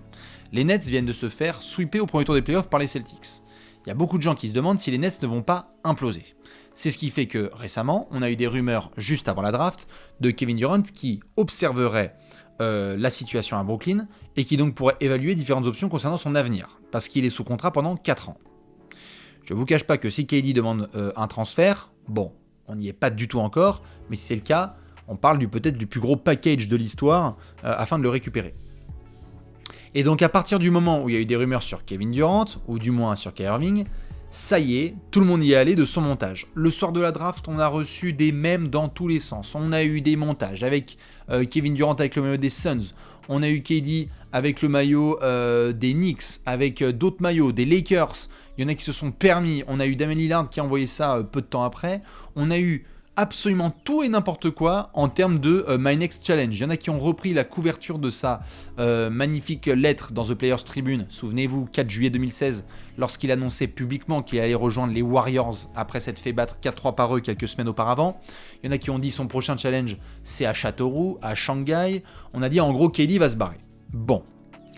Damian Lillard se permet de se positionner dessus. Parce que lui, il se dit, ah, vas-y, viens. Et on va l'avoir, notre team. Et tu veux un gars loyal sur lequel tu peux compter? Viens. Pas un gars qui joue un match sur 3 et qui n'est pas là, sur qui tu peux pas compter. Donc attention. Attention. C'est ce qui fait notamment que les Knicks se disent on peut foutre la merde, allons chercher Kyrie. Moi, à titre personnel, et je parle bien de la phrase que vous aimez bien entendre parfois avec Alexis Nator, et on va la répéter ce lundi, au moment où on parle. Donc ça veut dire à minuit 16, le lundi 27 juin. Au moment où on parle, je pense que Kyrie Irving fait la pression nécessaire pour obtenir un contrat proche du max chez les Nets. Et je pense que compte tenu de la situation avec KD et du fait de pouvoir hériter Kevin Durant, les Nets vont se retrouver assez vite dans l'obligation de devoir le prolonger. S'ils le prolongent, on verra comment ça va se passer, c'est-à-dire qu'on devra avoir la notification de Kyrie Irving qui refuse sa player option, ou qui prend une extension de contrat derrière, et à ce moment-là, ça pourrait devenir très compliqué pour plusieurs équipes de le récupérer. Si Kyrie est prolongé, KD reste, ça bouge pas, et on arrête les conneries. Et on essaie de voir s'il y a peut-être un nouveau coach à Brooklyn, derrière Steve Nash, ou qu'il y a d'autres garçons qui viennent compléter l'effectif de Ben Simmons et de Cam Thomas. Je pense pas que Kevin Durant va demander son transfert prochainement. Mais la NBA nous a déjà réservé des surprises. Et on a vu notamment Paul George prolonger à OKC et partir très peu de temps après pour demander son transfert aux Clippers. Et peut-être que si ça devient la merde, Kevin Durant il va dire les gars, moi je suis revenu d'un tendon d'Achille, je suis revenu de blessures de dingue, je joue à un niveau intergalactique et donc j'ai envie d'être dans une équipe qui est compétitive. Donc merci de me rendre la possibilité de jouer avec une star. Auquel cas, évidemment, là, c'est parti, il y aura des montages dans tous les sens, et il y a des franchises qui vont donner leur mère, leur grand-mère et 150 000 tours de draft pour obtenir les services de KD. Mais pour le moment, on en est à l'étape de montage. Voilà. C'est juste ça que je trouve pas très sérieux. C'est qu'on est à l'étape de montage, et peut-être que là, lundi, mardi, mercredi, on aura d'autres choses. C'est notamment pour ça qu'en vous expliquant les choses en termes chronologiques, il va falloir suivre de très très près, peut-être cette nuit, mais en tout cas sûr et certain jusqu'à mercredi soir, la fameuse décision de Kyrie Irving, qui n'a pas le choix, qui doit prendre une décision publique, donc ça viendra soit d'Adrian Wojnarowski, soit de Shams Charania, plutôt Shams Charania je pense, si je peux me permettre, et on aura donc très probablement un oui ou non player option de Kyrie Irving. Parce que Kyrie Irving, si je ne dis pas de bêtises, je vous remets ça sous les yeux, c'est BKL ou BKN BKN NGN NGN, je suis sûr de me dire. Fuck. BKL BRK. Voilà, excusez-moi, je vous remets ça sous les yeux. Ce sont les finances de nos amis les Nets. Regardez, KD, bon, peinard, t'es jusqu'en 2025-26, tout là sous contrat. Mais Kyrie, la player option, elle est à 36 millions. Bon, Kyrie, c'est pas tout à fait la même player option qu'un Russell Westbrook, par exemple. Qui, lui, par contre, va prendre peut-être la player option à 150 milliards. Là. Donc, c'est ce qui fait qu'il y a un petit peu de stress du côté de nos amis de Brooklyn. Je continue dans les bonnes nouvelles puisque je parlais de meneurs intéressants et fort sympathiques. Il y a une player option à aller chercher pour monsieur Russell Westbrook. Elle est donc à 47 millions de dollars. Il y a une notif qui va exploser. Voilà, c'est sûr. Je me permets, je vous le dis. Il y a un moment où en fait, on va avoir d'ici mercredi soir, on va avoir tous un tweet de Adrian Wojnarowski, je pense, qui dit Russell Westbrook prend sa player option à 47 millions de dollars pour rester chez les Lakers. Voilà. Ça active fort. Alors, il y a Darvin Ham qui est le nouveau coach des Lakers. Il y a un peu d'espoir. Il y a l'envie de vouloir faire de Russell Westbrook un meneur défenseur. Bon courage. Ce qui ne veut pas dire qu'il n'y aura pas de transfert, mais c'est pour ça que j'ai dit pas de transfert prévu pour le moment. Si quelqu'un s'oppose à cette union, qu'il lève la main, et si quelqu'un a envie de récupérer la dernière année de contrat de Russell Westbrook, qu'il se démerde. Voilà, allez-y. La seule chose que je peux dire, c'est cette phrase que je me suis permis d'ajouter au buzzer. Une franchise a quand même surveillé de près, c'est Charlotte. Pourquoi ? Parce que Charlotte, ils ont des dépenses à faire prochainement. Ça commence par Miles et ça finit par Bridges. Charlotte, il y a eu des rumeurs sur Gordon Hayward. Gordon Hayward, il est payé 30 millions la saison. Charlotte, il y a des rumeurs sur d'autres joueurs, sur des Kelly Oubre, etc. Et ce sont des joueurs qui sont sous contrat. Et donc peut-être que les Hornets ont envie aussi d'avoir un petit peu de flexibilité dans leur cap. C'est-à-dire de ne pas avoir des joueurs qui sont contrat longue durée. Parce que Gordon Hayward, je vais aller chercher, mais je crois que tu l'as dans le fion pendant quelques temps. Excusez-moi pour l'expression, mais là je crois que ça... C'est quoi? C'est chaud? C'est pas Charlotte? C'est chaud? Chaud? Chaud? Voilà. Regardez-moi cette merveille contractuelle de Gordon Hayward. 30 millions la saison prochaine et 31 millions la saison suivante. C'est pas beau ça? Ça c'est beau. Ça c'est très très beau. Ça c'est tout ce qu'on aime, vraiment un joueur, un top ailier NBA quoi. Avec tout le respect qu'on a pour Gordon Hayward, c'est un peu compliqué. Les Hornets, j'ai envoyé cette petite réponse parce qu'on parlait quand même de ça il y a quelques mois, même il y a quelques années. Les Hornets, ils étaient déjà sur Westbrook, j'avais envoyé ça en novembre 2020. Michael Jordan, ça fait un bail qu'il aimerait bien avoir Westbrook dans son équipe parce que c'est un athlète Jordan, parce qu'il adore son esprit compétitif et patati et patata. À voir si Steve Clifford est d'accord, mais donc la seule équipe que je retiendrai, ce serait les Hornets. Je ne pense pas pour le moment que ça va avoir lieu, mais c'est juste à surveiller. Voilà, vous faites ce que vous voulez de ces informations. On va terminer, avant que je réponde à toutes vos questions, et merci encore à celles et ceux qui sont là pour prendre ces dernières infos en direct. On adore, c'est incroyable. Je rappelle encore une fois, pour la 157e 1000 fois, qu'on sera ensemble ce jeudi soir, donc dans la nuit du jeudi 30 juin au vendredi 1er juillet, à partir de 23h, ici, même lieu, même endroit, à partir de 23h, donc pour vivre le début de la Free Agency. Vous prenez tous rendez-vous, ça va être dingo. Moi j'ai trop hâte parce qu'à partir de minuit, ça y va. Hein. Toutes les notifs commencent à tomber, ça va être nimp. Et donc on pourra se taper les Vosges bombes, évidemment en direct. La dernière info, avant de répondre à vos questions, c'est bien évidemment concernant Monsieur Tyler Herro. Alors, Tyler Herro, je rappelle qu'il est éligible à une extension. Pourquoi? Parce qu'il fait partie de la classe de draft des Ja Morant, Zion Williamson, patati, patati, patata. Le max du max, celui qu'on attend notamment pour Zion Williamson et pour Ja Morant, c'est 184 millions de dollars sur 5 ans. On a du mal à croire que Tyler Herro, qui va probablement demander ça, obtiendra ce type de contrat de la part du Heat. Je mettais que les récents propos de Pat Riley vont plutôt dans ce sens, c'est que Pat Riley, il est arrivé, il était en conférence de presse, il sentait le truc venir et il a fait « Écoutez-moi, c'est un formidable scoreur, mais il y a deux côtés du terrain au basket. Allez, bam !» Patoche qui règle les problèmes. Patoche, il a dit très clairement, avant de mettre un contrat, donner les sous-titres, avant de mettre un contrat d'une telle ampleur sur un joueur, je veux bien qu'il y ait deux côtés du terrain. C'est-à-dire qu'il a fait un très gros contrat pour Bam Adebayo. Il lui a filé la totale. Mais Tyler Herro, il peut pas juste mettre sa vingtaine de points de moyenne et espérer qu'il y ait des garçons qui défendent autour de lui. Ou sinon, à ce moment-là, il prend un peu plus que Jordan Clarkson et basta.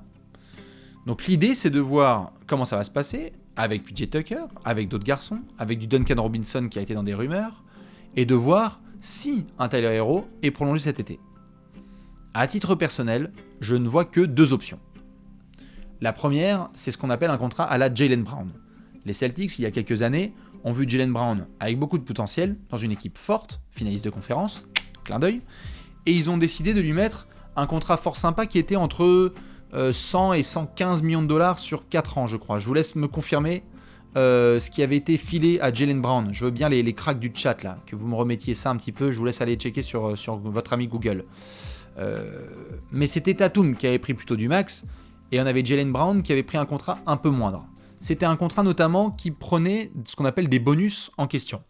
Tu peux monter ton salaire total si tu valides telle chose. All-Star, All-NBA. Et on a vu Jaylen Brown être All-Star. Et on l'a vu continuer à bien se développer. 106 sur 4 pour Jaylen. Magnifique. Merci les copains. Ouais, c'est ça. C'était 106 sur 4 pour Jaylen. Je vous laisse me confirmer. Je crois que c'était ça à peu près. C'était entre 115 sur... Voilà, c'était... En fait, c'est exactement ça. C'était 103 Bah, vous voyez, c'est pour ça qu'il y a des chiffres qui sont différents, c'est normal. C'est qu'on était entre 100 et 105 millions de dollars pour Jaylen Brown avec des bonus si tout se passe bien. Et donc c'est pour ça qu'on pourrait avoir la même chose pour Tyler Herro. Ça, c'est l'option 1. L'option 2, tout à fait probable, c'est que Tyler Herro, en fait, le Heat n'a pas trop envie de le prolonger là maintenant à un si gros contrat. Et ils se permettent de le laisser atteindre la free agency, mais en étant un free agent restreint. Ce qui veut donc dire qu'à l'été 2023, eh bien à ce moment-là, peut-être que Tyler Herro demande un contrat max, mais le Heat a juste à le matcher. Et à ce moment-là, on verra. Je vous pose la question, qu'est-ce qui va se passer cet été? Est-ce que Tyler Herro, il n'y a rien qui se passe contractuellement, ou est-ce qu'il est prolongé au Heat? Tadadam.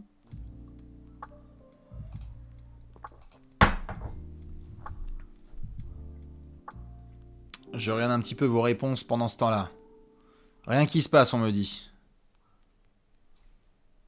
Je peux totalement valider ce que vous dites parce que, à mon avis, c'est ça. Attends, je réponds juste. Je suis en live. Je suis en live. Je te réponds dès que j'ai fini. Hop là. Pouf. Je pense qu'en effet, on va être sur un rien. C'est-à-dire, on se retrouve la saison prochaine et on essaye de voir comment ça se passe à la free agency restreinte. Ils auront encore les droits sur Tyler Herro, donc on va pas non plus commencer à dépenser n'importe quoi.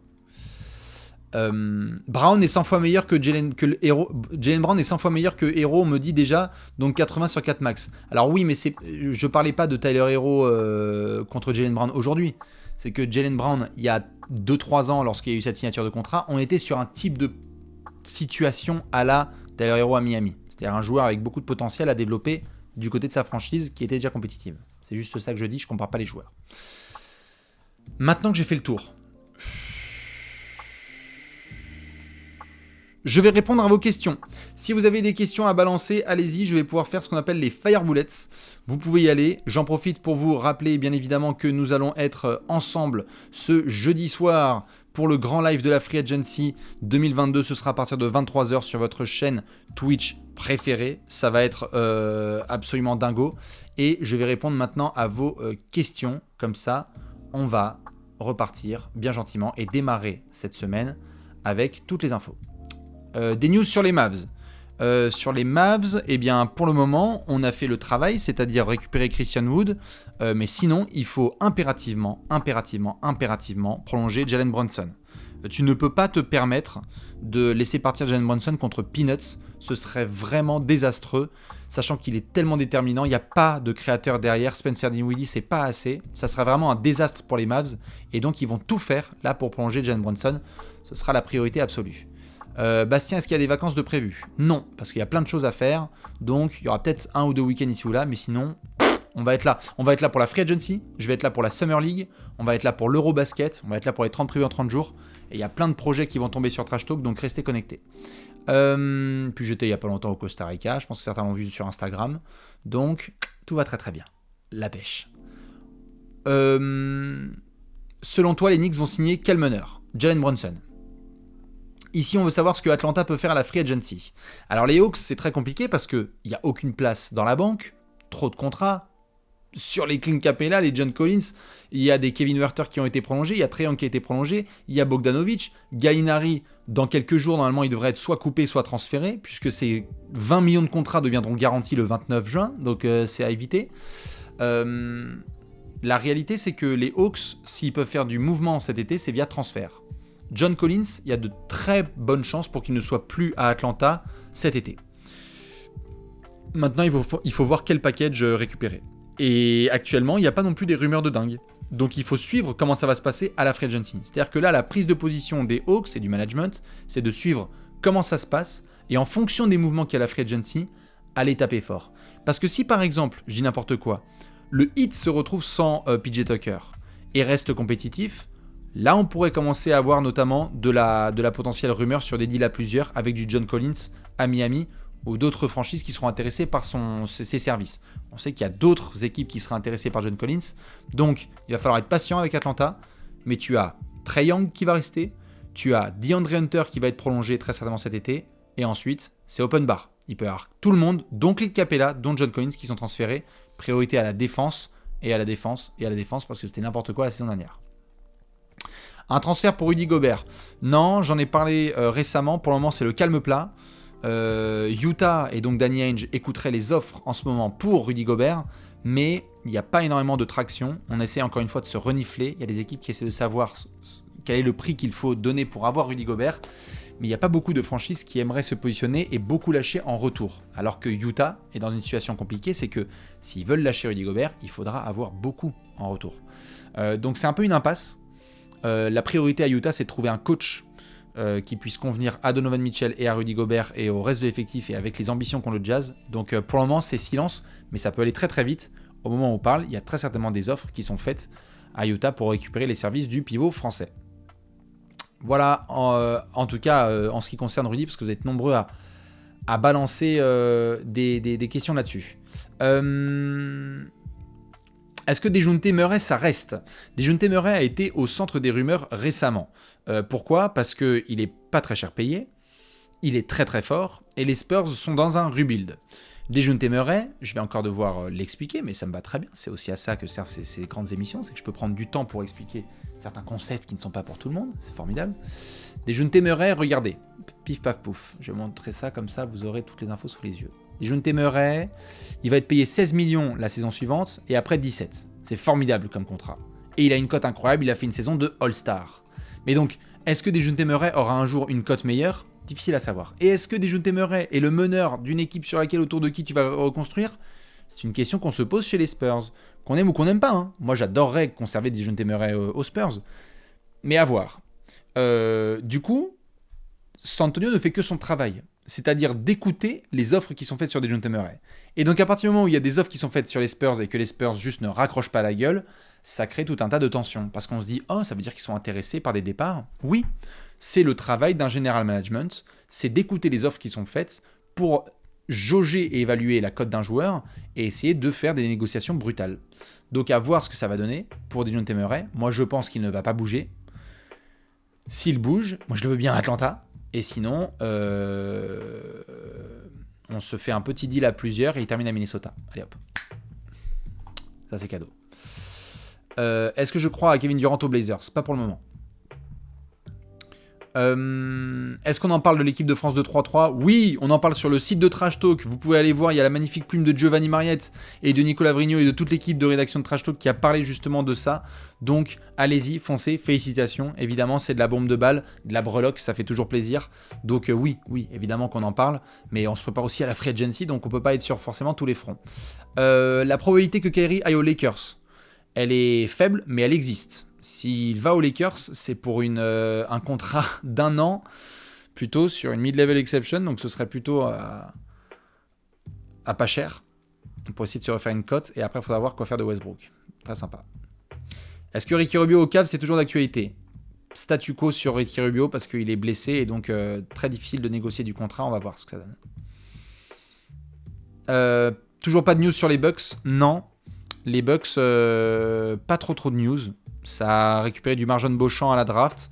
On va voir ce que ça donne sur Bobby Portis. On va voir ce que ça donne sur Brook Lopez. On va voir évidemment toutes ces rumeurs qui ont pu avoir lieu sur d'autres garçons. Mais tu consolides. Les Bucks, on peut faire ce qu'on veut comme scénario. Ils se sont fait sortir en 7 alors qu'ils n'avaient pas Chris Middleton, quoi. Par le finaliste NBA. Les Bucks honnêtement pourraient être double finaliste ou même double champion. S'il n'y avait pas eu de blessure. Je préfère remettre les points sur les i. Même si ça plaît pas aux fans des Warriors, je m'en fous, c'est comme ça. C'est juste un factuel. Des news sur Malik Monk? Non. Voilà. Est-ce que Zion a l'air en forme? Oui, il a l'air très très bien. Et on va suivre son retour sur les parquets. Et on va suivre comment ça va se développer sur les prochaines semaines. Parce qu'on l'attend enfin en tant que basketteur. Et pas juste en tant que punchline. Bastien, est-ce que tu as des news d'Orlando? Oui, les seuls que j'ai, c'est qu'il y a l'intégration de, évidemment, Paolo Banchero. Félicitations pour le numéro 1 de la draft.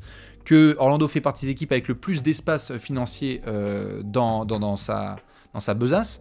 Qu'il y a des garçons qui vont être libres, notamment du Terence Ross. Et donc, il faudra voir comment ça va se passer au niveau des mouvements. J'ai envie de dire, on a été tous particulièrement surpris, je pense, de la sélection au buzzer de Paolo Banchero. Donc, le Magic cache très très bien son jeu.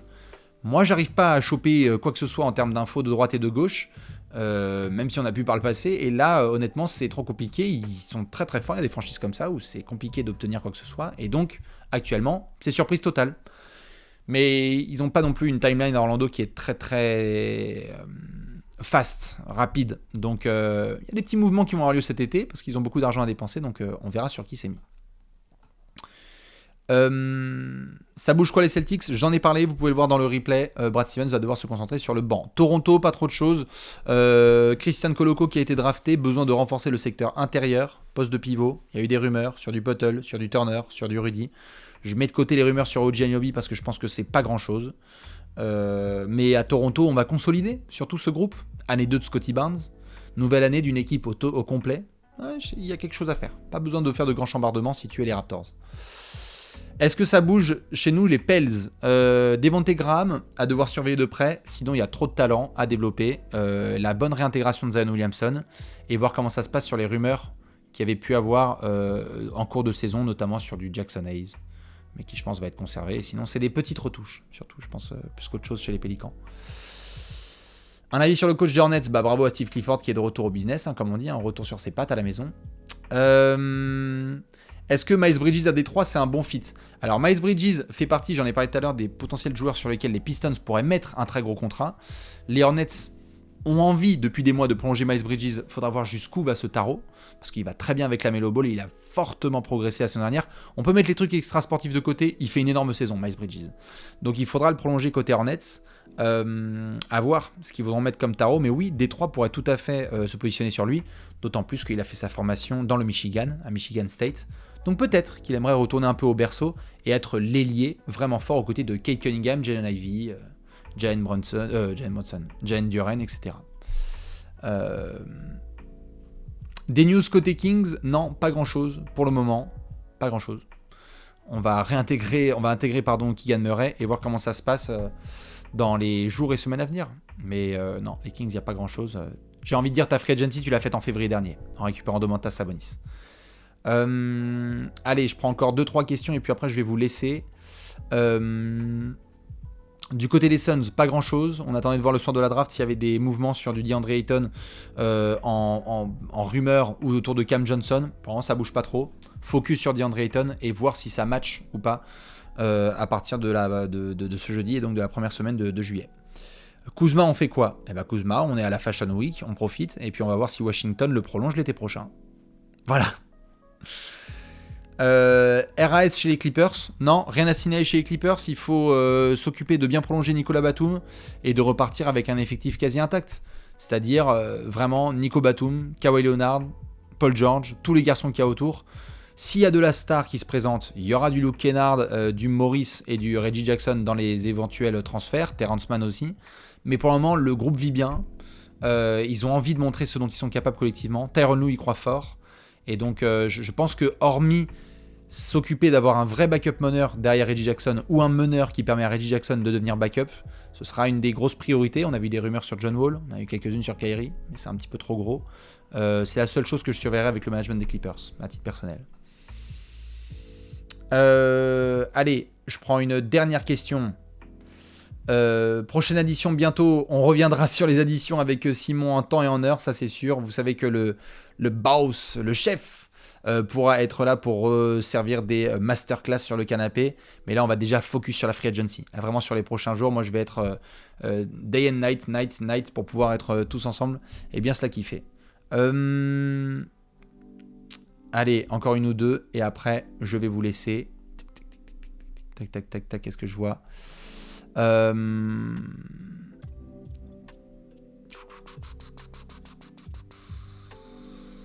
Des news de Kawhi, pas grand chose, ça va reprendre le boulot. Est-ce que ça a beaucoup bougé au hit? Non, comme on a dit, on va surveiller PJ Tucker parce que là il y a des rumeurs de 30 millions sur 3 ans à Philadelphie. Attention. Et puis voilà. Non, voilà, c'est à peu près tout. Allez, sur ce, je vais vous laisser. Je sais qu'il y a encore plein de questions qui sont dans le chat, mais j'ai essayé d'en répondre à un maximum. Veuillez m'excuser si j'ai pas répondu à tout le monde, mais c'est aussi le jeu du live. Vous étiez plus de 3000, près de 4000 encore à être là ce soir. Je vous remercie du fond du cœur parce que ça donne vraiment envie tous les soirs d'être là avec vous dans les cafés. Il y en aura tout au long de la semaine.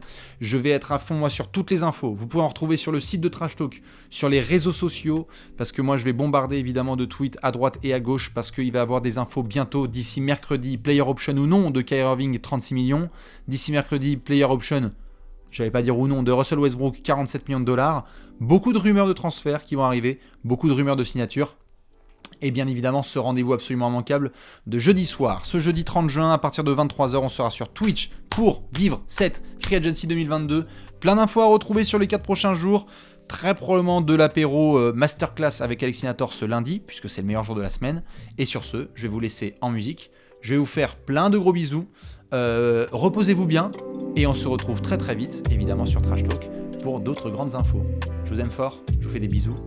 Très bon début de semaine. Semaine de Free Agency, ça va être incroyable. Des bisous, à la prochaine. Ciao.